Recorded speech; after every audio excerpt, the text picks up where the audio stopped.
আপোনালোকৰ ঘৰত যদি নয়নতৰা ফুল আছে তেনেহলে সাৱধান হৈ যাওক। এই সৰু ফুলটিয়ে আপোনাৰ জীৱনত অদ্ভুত পৰিৱৰ্তন আনিব গৈ আছে।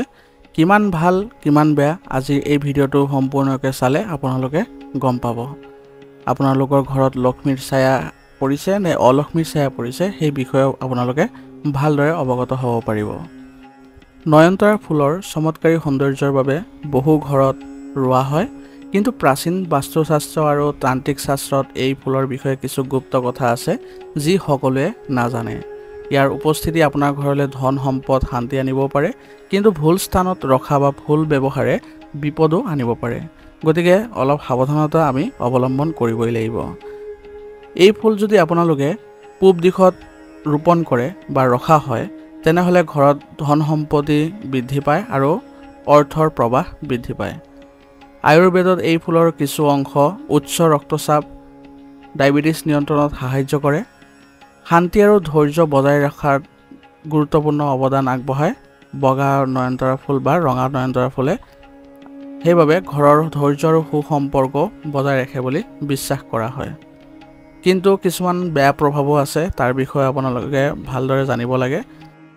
যদি নয়নতৰা ফুল পশ্চিম বা দক্ষিণ দিশত ৰখা হয় ঘৰৰ, তেনেহলে বাস্তু অনুসাৰে ইয়াত আপোনালোকৰ ঘৰত বাদ বিবাদৰ সম্ভাৱনা বেছি থাকিব, ধন হ্ৰাস পাব, অসুখ ব্যাধি বেছি হ'ব। গতিকে এই দিশত ৰাখিবলৈ আপোনালোকে অলপ সাৱধান হ'ব লাগিব, কাৰণ এই দিশত আপোনালোকে কোনোদিনে এই ফুল নাৰাখিব। দ্বিতীয়তে, যদি আপোনালোকে নয়নতৰা ফুল অন্য গছৰ লগত ৰুৱে তেনেহলে ই ধন সম্পত্তি নষ্ট কৰিব, লগতে অলক্ষ্মীৰ দ্বন্দ্ব সৃষ্টি কৰিব আৰু লগত ঘৰত আপোনালোকৰ অশান্তিৰ পৰিৱেশৰো সৃষ্টি হোৱা পৰিলক্ষিত হ'ব। গতিকে কোনো দিনেই আপোনালোকে নয়নতৰা ফুল অন্য গছৰ লগত ৰোপণ নকৰিব। আৰু তৃতীয়তে, যদি শুকাই যায় আপোনালোকৰ নয়নতৰা ফুলৰ ফুল, তেনেহলে গছত লাগি থকা যিবোৰ শুকাই যোৱা ফুল আছে সেইবোৰ আঁতৰাই পেলাব, নহ'লে অলক্ষ্মীৰ প্ৰভাৱ আহিব আৰু ইয়াৰ ফলত আপোনালোকৰ ঘৰত বাদ বিবাদৰ পৰিস্থিতি আৰু ধন নাশ, বিভিন্ন দিশত অসফলতা আপোনালোকে পৰিলক্ষিত হ'ব। গতিকে কোনো দিনেই আপোনালোকে শুকাই যোৱা ফুল এই গছত নাৰাখিব।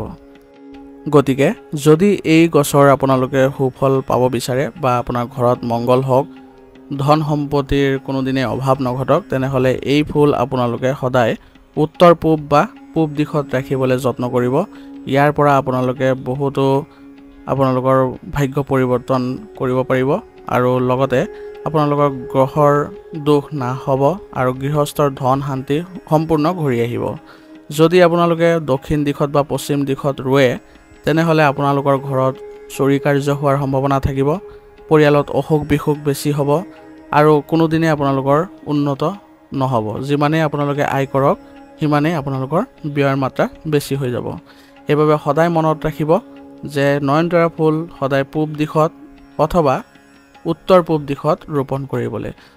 যদিও এই ফুলৰ গছ আপোনালোকৰ ঘৰত নিজে নিজে হোৱাত পৰিলক্ষিত হৈছে আৰু সেইটো যদি আপোনালোকৰ ভুল দিশত আছে তেনেহলে উভালি আপুনি সঠিক দিশত আনিবলৈ যত্ন কৰিব।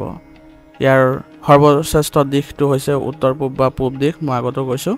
আৰু লগতে আপোনালোকে নয়নতৰা ফুলৰ পৰা ফুল তোলাৰ আপোনালোকৰ শুভ দিনবোৰ হৈছে সোমবাৰ, বুধবাৰ আৰু শুক্ৰবাৰ। এই তিনিটা বাৰতে আপোনালোকে ফুল তুলিবলৈ প্ৰয়াস কৰিব আৰু শুকাই যোৱা যিবোৰ পাত আছে বা ফুল আছে সেইবোৰ আঁতৰাই পেলাব, যাতে আপোনালোকৰ নেগেটিভ এনাৰ্জি জমা হৈ নাথাকে।